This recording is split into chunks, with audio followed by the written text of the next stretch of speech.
പ്രമേഹം എന്ന് പറയുന്ന രോഗം ഇന്ന് ഒരു സർവ്വവ്യാപി പോലെയാണ്. ഒരു വീട്ടിലെങ്കിലും ഒരാളെങ്കിലും ഇന്ന് പ്രമേഹ രോഗിയാണ്. അത്രയും അധികം പ്രമേഹ രോഗികൾ നമ്മുടെ നാട്ടിലുണ്ട്. നമ്മളിത് ആദ്യ സമയത്തൊന്നും തിരിച്ചറിയാതെ പോകുന്നതുകൊണ്ടാണ് ഈ രോഗികളുടെ എണ്ണം ഇങ്ങനെ കൂടിക്കൊണ്ടേയിരിക്കുന്നത്. അപ്പോൾ നമുക്ക് ഈ പ്രമേഹം തുടക്കത്തിൽ തന്നെ എന്തൊക്കെ ലക്ഷണങ്ങളാണ് ശരീരത്തിൽ കാണിക്കുന്നത്, നമുക്ക് എങ്ങനെ തിരിച്ചറിയാം എന്നൊക്കെ ഈ വീഡിയോയിലൂടെ നോക്കാം. ഞാൻ ഡോക്ടർ പ്രിയ, ക്യുവണ്ടി ഹെൽത്ത് കെയറിലെ ഹോമിയോപ്പതിക് ഫിസിഷ്യനാണ്. അപ്പോൾ എന്താണ് പ്രമേഹം എന്ന് നോക്കാം. പ്രമേഹം എന്ന് പറഞ്ഞു കഴിഞ്ഞാൽ നമ്മുടെ രക്തത്തിൽ ഗ്ലൂക്കോസിൻ്റെ അളവ് കൂടുതലായി നിൽക്കുന്ന അവസ്ഥയാണ് നമ്മൾ പ്രമേഹം എന്ന് പറയുന്നത്. അപ്പം നമ്മൾ കഴിക്കുന്ന ഊർജ്ജം അല്ലെങ്കിൽ നമ്മൾ കഴിക്കുന്ന ഭക്ഷണത്തിൽ നിന്ന് ഊർജ്ജം അത് ഗ്ലൂക്കോസിൻ്റെ ഫോമിലാണ് നമ്മുടെ ശരീരത്തിലൂടെ സഞ്ചരിക്കുന്നത്. അപ്പോൾ ഈ ഒരു ഗ്ലൂക്കോസിൻ്റെ ലെവൽ നമ്മുടെ രക്തത്തിൽ കൂടുമ്പോൾ അത് പ്രമേഹമാവുന്നു. നമ്മൾ നോക്കുകയാണെങ്കിൽ പ്രമേഹ രോഗികളുടെ എണ്ണം ദിവസം ചെല്ലുന്തോറും കൂടിക്കൊണ്ടേയിരിക്കുക. നമ്മൾ തുടക്കത്തിലൊന്നും തിരിച്ചറിയാതെ തന്നെ പോവുകയും നമുക്ക് പല പല കോംപ്ലിക്കേഷനിലോട് എത്തുമ്പോഴായിരിക്കും നമ്മൾ തിരിച്ചറിയുന്നത്. ചിലപ്പോൾ നമുക്ക് എങ്ങനെയെങ്കിലും ഒരു കാലിലോ അല്ലെങ്കിൽ നമ്മുടെ വിരലുകൾക്കൊക്കെ ഇങ്ങനെ മുറിവ് വന്നിട്ടുണ്ടെങ്കിൽ അത് ഉണങ്ങാതിരിക്കുക, അല്ലെങ്കിൽ പഴുക്കാൻ തുടങ്ങുന്ന സമയത്ത്, അല്ലെങ്കിൽ ചിലപ്പോൾ കാലിന് ചെറിയ തരിപ്പ് വരിക, കണ്ണിന് ചെറിയ മൂടലോ മങ്ങലൊക്കെ വരുന്ന സമയത്ത് നമ്മൾ ഡോക്ടറെ അടുത്ത് പോകുന്നു. ആദ്യം ഒരു ഡോസ് മരുന്നിലൊന്നും വലിയ മാറ്റം കാണിക്കാതെ വരുമ്പോൾ ഡോക്ടർമാരോ അല്ലെങ്കിൽ നമ്മൾ തന്നെ ഒരു സംശയം പറയാറുണ്ട്, എന്താ പ്രമേഹം ഉണ്ടോ എന്നൊരു ഡൗട്ട് ഉണ്ട്, അപ്പോൾ നമ്മളൊന്ന് ബ്ലഡ് ടെസ്റ്റ് ചെയ്യുക, അല്ലെങ്കിൽ HbA1cയോ FBS ഒക്കെ ഒന്ന് നോക്കിയിട്ട് വരാൻ പറയാറുണ്ട്. അപ്പോഴാണ് പലപ്പോഴും പല ആൾക്കാരും ഈ ഒരു പ്രമേഹ രോഗമുണ്ടെന്ന് തന്നെ തിരിച്ചറിയുന്നത്. ഈ പ്രമേഹം എങ്ങനെയാണ് ഉണ്ടാകുന്നതെന്ന് നമുക്ക് നോക്കാം. നമ്മൾ കഴിക്കുന്ന ഭക്ഷണം നമുക്ക് ഗ്ലൂക്കോസ് എന്ന ഫോമിൽ നമ്മുടെ ശരീരത്തിൽ എത്തുന്നു. ഈ ഗ്ലൂക്കോസിനെ നമ്മുടെ ശരീരത്തിൽ ഉണ്ടാക്കുന്ന ഒരു ഹോർമോണാണ്, നമ്മുടെ പാൻക്രിയാസിൽ നിന്ന് ഉണ്ടാക്കുന്ന ഒരു ഹോർമോണാണ് ഇൻസുലിൻ എന്ന് പറയുന്നത്. ഈ ഇൻസുലിൻ രക്തത്തിലെത്തിയ ഗ്ലൂക്കോസിനെ വലിച്ച് നമ്മുടെ ശരീരത്തിലെ ഓരോ കോശങ്ങളിലോട്ട് എത്തിക്കും.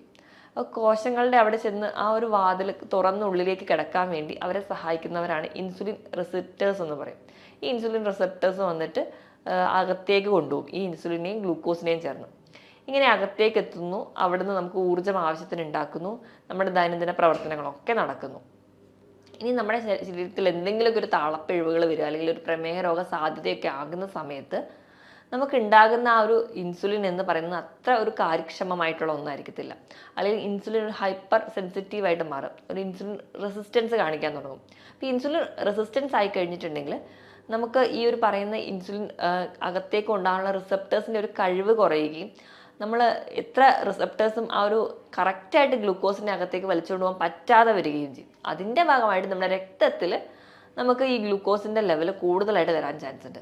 അപ്പോൾ ഈ ഇൻസുലിൻ റെസിസ്റ്റൻസ് എന്ന് പറയുന്ന ഒരു കണ്ടീഷനാണ് തുടക്കത്തിൽ പ്രമേഹത്തിൻ്റെ ആ ഒരു രോഗത്തേക്ക് എത്തുന്നതിന് മുൻപ് ആ ഒരു പ്രീ ഡയബറ്റിക് ആയിട്ടുള്ള ഒരു സ്റ്റേജിൽ കാണുന്ന ഒരു കണ്ടീഷനെയാണ് നമ്മൾ ഇൻസുലിൻ റെസിസ്റ്റൻസ് എന്ന് പറയാം.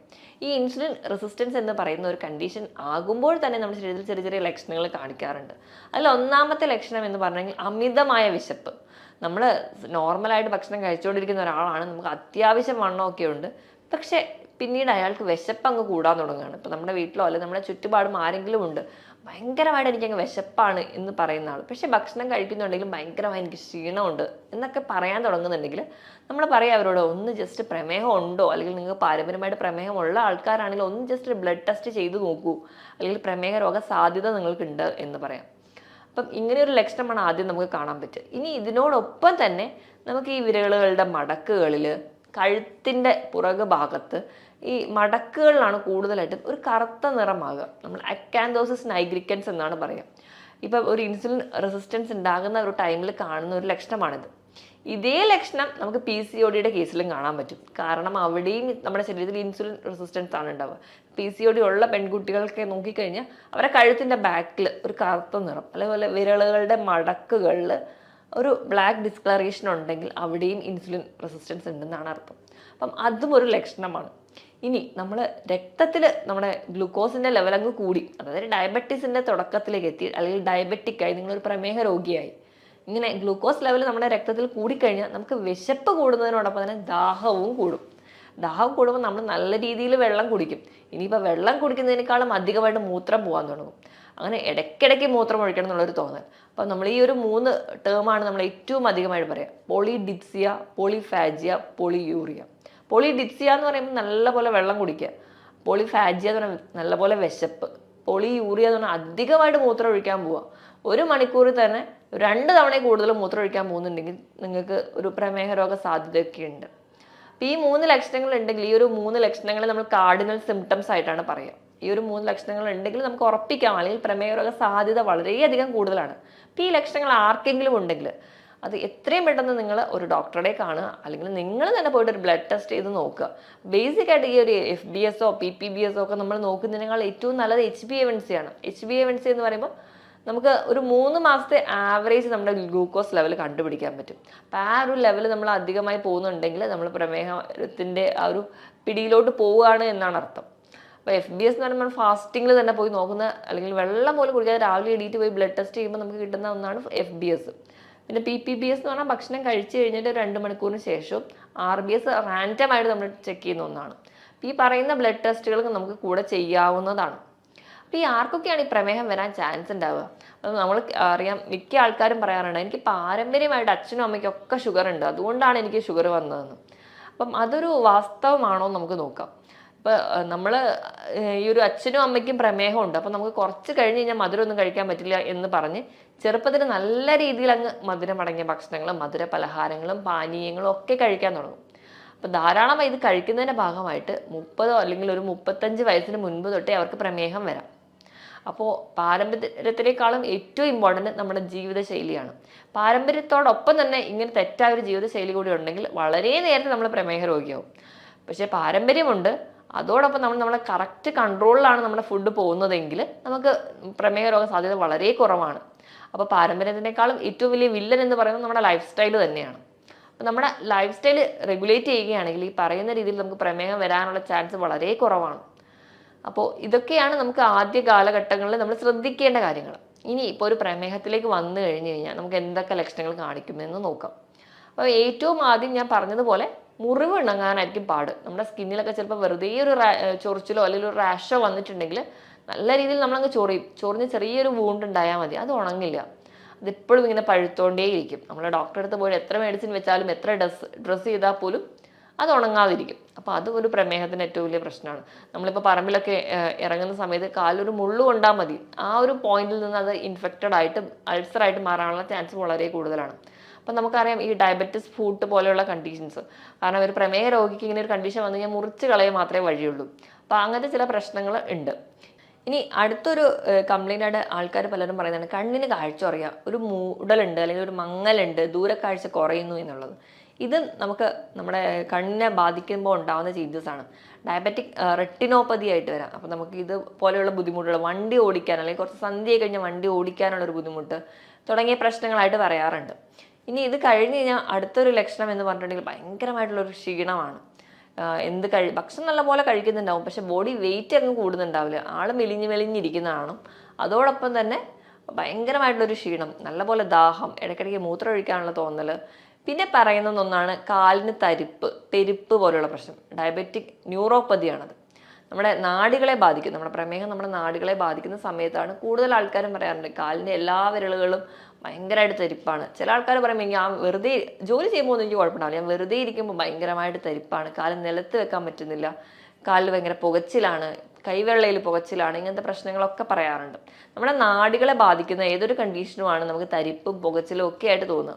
അപ്പോൾ അങ്ങനെ ഡയബറ്റിക് നമ്മുടെ ന്യൂറോപ്പതിയായിട്ട് നിൽക്കും. ഇനി ഇപ്പം കിഡ്നീനെ ബാധിക്കാം, അത് നെഫ്രോപ്പതിയാവും. അപ്പം നമ്മുടെ കിഡ്നിയിലൂടെ പല ബ്ലഡ് വെസൽസിലൂടെ ചെല്ലുന്ന രക്തത്തിനെ അരിച്ച് പുറത്തേക്ക് കളയുന്നത്, മൂത്രമായി പുറത്തേക്ക് കളയുന്നത് നമ്മുടെ കിഡ്നിയാണ്. അപ്പോൾ ആ ഒരു അരിപ്പയിലെല്ലാം വിള്ളൽ വരികയും അവിടെ പ്രശ്നങ്ങൾ വരികയും നമുക്ക് വേണ്ട പല മിനറൽസും പ്രോട്ടീൻസും ന്യൂട്രിയൻസും ഒക്കെ പുറത്തേക്ക് പോവുകയും നമുക്ക് വേണ്ടാത്ത പലതും നമ്മുടെ ശരീരത്തിൽ കെട്ടി നിൽക്കുകയും ഒക്കെ ആയി നമുക്ക് കാലിന് നീരായിട്ടോ അല്ലെങ്കിൽ നമ്മുടെ കിഡ്നീനെ ബാധിക്കുന്നതിന് ഭാഗം അങ്ങനെയും പോവാം. ഇനി സ്കിന്നിൽ ഇങ്ങനെ അൾസർ ഉണ്ടാകുന്നതിനോടൊപ്പം തന്നെ നമ്മുടെ സ്കിന്നിൽ തൊലി ഭയങ്കരമായിട്ട് കട്ടി വെക്കുക. ഇപ്പോൾ കാലിൻ്റെ അടിയിലൊക്കെ ആണെങ്കിൽ തൊലി ഭയങ്കരമായിട്ട് കട്ടി വെക്കുക, വിണ്ട് കീറൽ ഉണ്ടാവുക, നല്ല പോലെയുള്ള ആ ഒരു കട്ടിപ്പാളിയായിട്ട് പോവുക, ഇങ്ങനത്തെ പ്രശ്നങ്ങളും കാണിക്കാറുണ്ട്. ഇതിന് പുറമെ പ്രമേഹ രോഗികളിൽ നമുക്ക് മൂത്രത്തിൽ പഴുപ്പ് ഇടയ്ക്കിടയ്ക്ക് വരുന്ന കാണാം, യൂറിനറി ട്രാക്ട് ഇൻഫെക്ഷൻ. പൊതുവെ ഈ UTI പുരുഷന്മാർക്ക് കുറവാണ്, സ്ത്രീകൾക്കാണ് കൂടുതലായിട്ടും വരാറ്. പക്ഷേ ഈ പ്രമേഹ രോഗി ആണെങ്കിൽ അത് ഇടയ്ക്കിടയ്ക്ക് വരാനുള്ള ചാൻസ് വളരെ കൂടുതലാണ്. അതുപോലെ തന്നെയാണ് നമുക്ക് ഓറൽ ത്രഷ് എന്ന് പറയാം, നമ്മുടെ വായിൽ ഇടയ്ക്കിടയ്ക്ക് പൂപ്പൽ ബാധ വരിക, ഒരു വെളുത്ത പാട പോലെ വരിക, നല്ല ചുമന്നിരിക്കുക വായ, ഭക്ഷണം ഒന്നും കഴിക്കാൻ പറ്റില്ല, തീരെ എരിവ് പോലും കഴിക്കാൻ പറ്റാത്ത രീതിയിൽ ഭയങ്കരമായിട്ട് ഭക്ഷണം കഴിക്കുന്നതിലൊക്കെ ബുദ്ധിമുട്ടായി പ്രസൻറ്റ് ചെയ്യുന്ന ഒന്നാണ് ഓറൽ ത്രഷ്. ഇങ്ങനെ ഒരു ബുദ്ധിമുട്ട് കാണാറുണ്ട്. ഇനി സ്ത്രീകളുടെ കേസ് എടുക്കുകയാണെങ്കിൽ വജൈന അല്ലെങ്കിൽ യോനി ഭാഗത്ത് ഭയങ്കര ചൊറിച്ചിൽ വരിക, അവിടെ ഇൻഫെക്ഷൻസ് റിക്കറൻ്റ് ചെയ്ത് വരിക, പിന്നെ അതുപോലെ തന്നെ ലുക്കോറിയ പോലെയുള്ള ഡിസ്ചാർജുകളായിട്ട് പ്രസൻറ്റ് ചെയ്യുക, ഇങ്ങനെയുള്ള പ്രശ്നങ്ങളും ആ ഒരു ഏരിയ ഭയങ്കര ഡ്രൈ ആയി പോവുക, ഈ പറയുന്ന ബുദ്ധിമുട്ടുകൾ സ്ത്രീകളിലും കാണിക്കാറുണ്ട്. ഇനി ഇപ്പം സ്കിന്നിൽ ഇതിന് പുറമേ ആയിട്ട് ബ്ലിസ്റ്റേഴ്സ് ആയിട്ട് പ്രസന്റ് ചെയ്യാറുണ്ട്. ചെറിയ ചെറിയ കുമിളകളായിട്ട് നമ്മുടെ കാലിൻ്റെ എല്ലിൻ്റെ മുകളിലും ഒക്കെ പ്രസന്റ് ചെയ്യാറുണ്ട്. ആ ഒരു ഏരിയയിലുള്ള സ്കിന്ന് ഭയങ്കരമായിട്ട് കറുത്ത് പോവുക, ഈ കൈകളിലെ മടക്കിലെ പോലെ തന്നെ കാൽഭാഗത്തൊക്കെ സ്കിന്ന് ഭയങ്കരമായിട്ട് കറുത്ത നിറത്തിലേക്ക് മാറുക, നല്ല ഫെയർ ആയിട്ടിരുന്ന ഒരാളായിരിക്കും, പെട്ടെന്ന് തന്നെ നമ്മുടെ സ്കിന്നിലെ പിഗ്മെന്റഡ് ആവുക, ഇങ്ങനത്തെയുള്ള ചേഞ്ചസും സ്കിന്നിൽ കാണിക്കാറുണ്ട്. ഇതോടൊപ്പം തന്നെ സ്കിന്നിൽ ചെറിയ ചെറിയ ടാഗായിട്ട് പ്രസന്റ് ചെയ്യാം, കഴുത്തിലും അതുപോലെ തന്നെ കാലിലും കയ്യിലും ഒക്കെ ഭാഗങ്ങളിൽ ചെറിയ ചെറിയ ടാഗായിട്ട് പ്രസന്റ് ചെയ്യുക, കാരണം ഒന്നും കൂടാതെ ചെറിയ റെഡ് റാഷസ് ആയിട്ട് പ്രസന്റ് ചെയ്യുക, ഇങ്ങനത്തെ കുറേ ചേഞ്ചസും ഈ പ്രമേഹ രോഗികളിൽ കാണിക്കുന്ന ലക്ഷണങ്ങളാണ്. അപ്പോൾ ഈ പറഞ്ഞ ലക്ഷണങ്ങളൊക്കെയാണ് കൂടുതലും പ്രമേഹ രോഗികളിൽ കാണാറുള്ളത്. അപ്പം നമ്മൾ ഈ പറഞ്ഞ രീതിയിൽ അല്ലെങ്കിൽ പ്രമേഹം വേണ്ട രീതിയിലൊന്നും നമ്മൾ ശ്രദ്ധിക്കാതെ പോകുമ്പോൾ അത് കോംപ്ലിക്കേഷൻ ഉണ്ടാവുകയും അത് മറ്റ് പല ലക്ഷണങ്ങളോടും കൊണ്ടുപോകാറുണ്ട്. എന്തെങ്കിലും ഈ പറയുന്ന ലക്ഷണങ്ങൾ നമുക്ക് ആർക്കെങ്കിലും ഒക്കെ ഉണ്ടെങ്കിൽ നിങ്ങൾ എത്രയും പെട്ടെന്ന് ഡോക്ടറെ കൺസൾട്ട് ചെയ്ത് കൃത്യമായ ബ്ലഡ് ടെസ്റ്റും നല്ല രീതിയിൽ നമ്മുടെ ഫുഡ് കൺട്രോളും ഉണ്ടെങ്കിൽ നമുക്ക് ആദ്യത്തെ ഒരു സ്റ്റേജിലൊക്കെയാണ് നമുക്കത് ഭക്ഷണ നിയന്ത്രണത്തിലൂടെ തന്നെ നമുക്ക് കൊണ്ടുപോകാൻ പറ്റും. ഇനി ഇപ്പം ഭക്ഷണം നിയന്ത്രിക്കുന്ന സമയത്ത് നമ്മൾ അന്നജത്തിൻ്റെ അളവ് നല്ലപോലെ കുറയ്ക്കുക, നമ്മൾ കുറച്ചുകൂടെ പ്രോട്ടീൻ്റെ അളവ് കൂടുക, ധാരാളമായിട്ട് പഴവർഗ്ഗങ്ങളും പച്ചക്കറികളും കഴിക്കുക. ഇനി ഇതോടൊപ്പം തന്നെ ഒരു ഇൻ്റർമീഡിയറ്റ് ഫാസ്റ്റിംഗ് കൂടി ഉണ്ടെങ്കിൽ നമുക്ക് പ്രമേയം ഈസി ആയിട്ട് കൺട്രോൾ ചെയ്യാൻ പറ്റും. വൈകുന്നേരത്തെ ഡിന്നർ നേരത്തെ കഴിക്കുക, പിറ്റേ ദിവസം ബ്രേക്ക്ഫാസ്റ്റ് കുറച്ച് ലേറ്റ് ആയാലും കുഴപ്പമില്ല, ഒരു 14 മണിക്കൂറെങ്കിലും ഇതിനിടയിൽ ഒരു ഗ്യാപ്പ് ഉണ്ടെങ്കിൽ ആ ഒരു ഇൻ്റർമീഡിയറ്റ് ഫാസ്റ്റിംഗ് ആവും. അതുവഴി നമുക്ക് കുറച്ചും കൂടി ആ ഒരു ഡയറ്റ് കൂടി എടുക്കുകയാണെങ്കിൽ നമുക്ക് ഈസി ആയിട്ട് നമ്മൾ ഡയബറ്റീസ് കൺട്രോൾ ചെയ്യാൻ പറ്റുന്ന ഒരു കണ്ടീഷനാണ്. നമ്മൾ കഴിക്കേണ്ട ഭക്ഷണം എന്ന് പറഞ്ഞിട്ടുണ്ടെങ്കിൽ മാക്സിമം നമ്മൾ ഇലക്കറികൾ, പഴവർഗ്ഗങ്ങൾ, പച്ചക്കറികളൊക്കെ കഴിക്കും. ഇപ്പോൾ പഴവർഗ്ഗങ്ങൾ എടുക്കുമ്പോൾ അധികം മധുരമില്ലാത്ത പഴവർഗ്ഗങ്ങൾ കഴിക്കാൻ വേണ്ടി ശ്രദ്ധിക്കുക, അതായത് ഗ്ലൈസീമിക് ഇൻഡെക്സ് കുറഞ്ഞ പഴവർഗ്ഗങ്ങൾ. നിങ്ങൾക്ക് അതിനായിട്ട് ആപ്പിളോ അല്ലെങ്കിൽ അധികം പഴുക്കാത്ത ഏത്തപ്പഴം കഴിക്കാം, അല്ലെങ്കിൽ റോബസ്റ്റ പോലുള്ള പഴങ്ങൾ കഴിക്കാം. അപ്പോൾ മുന്തിരിക്ക ആണെങ്കിൽ 8-10 എണ്ണം നിങ്ങൾ കഴിക്കാം, പക്ഷേ ദിവസവും ഒരു ഫ്രൂട്ട് മാത്രമേ കഴിക്കാവുള്ളൂ. ഇപ്പോൾ പേരയ്ക്കൊക്കെ ആണെങ്കിൽ വളരെ നല്ലതാണ് ഇപ്പോൾ പ്രമേഹ രോഗികൾക്ക് കഴിക്കാനാണെങ്കിൽ. അപ്പം ഏതെങ്കിലും ഒരു ഫ്രൂട്ട് നമ്മൾ ഒരു ദിവസം കഴിക്കുകയാണെങ്കിൽ നമുക്ക് ഹെൽത്തി ആയിട്ട് നമ്മുടെ പ്രമേഹത്തിനെ കൺട്രോൾ ചെയ്യാൻ പറ്റും. മാക്സിമം നിങ്ങൾ വെള്ള അരി ഉപയോഗിക്കുന്നവരാണെങ്കിൽ അത്, അല്ലെങ്കിൽ പോളിഷ്ഡ് ആയിട്ടുള്ള മൈദയോ അല്ലെങ്കിൽ എന്ത് ആയിക്കോട്ടെ അത് ഉപയോഗിക്കുന്നവരാണെങ്കിൽ അത് കഴിവതും കുറയ്ക്കും. അപ്പം ഇനി പ്രമേഹത്തിനെ നിയന്ത്രിക്കാൻ വേണ്ടി മിക്ക ആൾക്കാരും ഡിപ്പെൻഡ് ചെയ്യുന്ന ഒന്നാണ് ഓട്സ് എന്ന് പറയുന്നത്. നമ്മൾ ഓട്സ് എടുക്കുമ്പോൾ നമ്മൾ ശ്രദ്ധിക്കേണ്ടത് പോളിഷ്ഡ് ഓട്സ് ഒഴിവാക്കുക, പകരം ഹോൾ ഗ്രെയിൻ ആയിട്ടുള്ള കുറച്ച് കട്ടിയോട് കൂടിയായിട്ടുള്ള ഒരു ഓട്സ് ഉണ്ടാവും, അപ്പോൾ അത് മേടിച്ച് കുക്ക് ചെയ്യാൻ വേണ്ടി ശ്രദ്ധിക്കുക. പിന്നെ അത് പാചകം ചെയ്യുന്ന രീതിയിലാണെങ്കിലും നമ്മൾ എപ്പോഴും ഇൻസ്റ്റൻറ്റ് ഓട്സ് എടുത്ത് നമ്മുടെ പാലിൽ അല്ലെങ്കിൽ വെള്ളത്തിൽ കുറുക്കി കഞ്ഞിയായിട്ട് കഴിക്കാനാണ് താല്പര്യപ്പെടുക, അല്ലെങ്കിൽ ആ ഒരു കുറുക്ക് ഫോമിലോട്ട് കഴിക്കാനാണ് താല്പര്യപ്പെടുക. അത് നമുക്ക് ഗ്ലൈസിമിക് ഇൻഡെക്സ് വളരെയധികം കൂടാനുള്ള കാരണമാവും. അപ്പോൾ അതിന് പകരമായിട്ട് നിങ്ങൾ മാക്സിമം ഉപ്പുമാവ് അല്ലെങ്കിൽ പുട്ട്, ഇത് രണ്ടും ഗ്ലൈസിമിക് ഇൻഡെക്സ് പൊതുവേ ഓട്സിൽ കുറഞ്ഞതാണ്. അപ്പം ഇത് രണ്ടും കുക്ക് ചെയ്ത് കഴിക്കാൻ വേണ്ടി ശ്രദ്ധിക്കും. ഇപ്പോൾ പച്ചക്കറി ധാരാളം ഇട്ടിട്ട് നിങ്ങൾക്ക് ഉപ്പുമാവ് കഴിക്കുകയാണെങ്കിൽ നമ്മൾ ഹെൽത്തി ആയിട്ട് ഇരിക്കാനും പറ്റും, ഗ്ലൈസിമിക് ഇൻഡെക്സ് വളരെ കുറവായിരിക്കും. അപ്പോൾ അങ്ങനെയുള്ള ഹെൽത്തി ആയിട്ടുള്ള ഫുഡുകൾ ഡിപ്പെൻഡ് ചെയ്യാൻ വേണ്ടി നോക്കുക. വൈകുന്നേരത്തെ ഒരു ഡിന്നർ എന്ന് പറഞ്ഞാൽ നിങ്ങൾ സാലഡിലൂടെ മാത്രം ഒതുക്കുക, ഭക്ഷണം കംപ്ലീറ്റ്ലി ഒഴിവാക്കുകയല്ല വേണ്ടത്. നമ്മൾ ഭക്ഷണം കഴിക്കണം, ക്വാണ്ടിറ്റി നല്ലപോലെ കുറയ്ക്കുക, തവണകൾ കൂട്ടുക. ഇപ്പം പ്രമേഹ രോഗികൾ എപ്പോഴും ഭക്ഷണം കഴിക്കുമ്പോൾ 4-5 തവണയായിട്ട് കഴിക്കുന്നതിൻ്റെ ക്വാണ്ടിറ്റി അങ്ങ് കുറച്ചാൽ മതി. നമ്മുടെ വിശപ്പിനനുസരിച്ച് മാത്രം വളരെ കുറഞ്ഞ രീതിയിൽ ഭക്ഷണത്തിൻ്റെ അളവ് കുറയ്ക്കുക, ക്വാളിറ്റി നല്ല രീതിയിൽ കൂട്ടാനും ശ്രദ്ധിക്കുക. അതായത് നല്ല രീതിയിൽ പച്ചക്കറികളോ അല്ലെങ്കിൽ ഞാൻ പറഞ്ഞ രീതിയിൽ ഹെൽത്തി ആയിട്ടുള്ള ഭക്ഷണം. അപ്പോൾ നമ്മളത് കൃത്യമായ ഒരു ഡയറ്റീഷ്യനായിട്ടുള്ള ഡയറ്റോട് എടുക്കുകയാണെങ്കിൽ നമുക്ക് ഈസി ആയിട്ട് നമുക്ക് പ്രമേഹത്തിനെ കൺട്രോൾ ചെയ്യാൻ പറ്റും. അതുപോലെ തന്നെ നമുക്ക് എല്ലാ രീതിയിലുള്ള പ്രോട്ടീൻസ് കഴിക്കാവുന്നതാണ്. ഇപ്പോൾ പയറ്, കടല അങ്ങനത്തെയുള്ള പച്ചക്കറി വിഭാഗത്തിൽ പെടുന്ന നമുക്ക് പ്രോട്ടീൻസ് ആയിക്കോട്ടെ, അതുപോലെ തന്നെ മത്സ്യവും മാംസവും ഒക്കെ കഴിക്കാവുന്നതാണ്. അതൊക്കെ കറി വെച്ച് കഴിക്കുന്നത് നമുക്ക് കുറച്ചുകൂടെ ഹെൽത്തി ആയിട്ട് ഇരിക്കാനും അല്ലെങ്കിൽ നമുക്ക് ഉണ്ടാകുന്ന ആ ഒരു ക്ഷീണത്തിനെ ഓവർകം ചെയ്യാനും പറ്റും.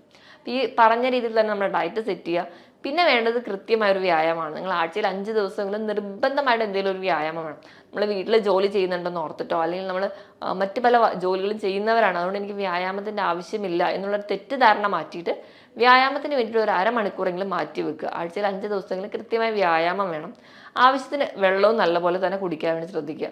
ഇതോടൊപ്പം തന്നെ നമ്മുടെ ഉറക്കത്തിൻ്റെ പാറ്റേൺ ഒക്കെ കൃത്യമായിട്ട് ഇരിക്കുകയാണെങ്കിൽ നമുക്ക് ഈ പറയുന്ന രോഗങ്ങളൊന്നും വലിയ കോംപ്ലിക്കേഷനിലൂടെ പോവാതെ കൺട്രോൾ ചെയ്യാൻ പറ്റും.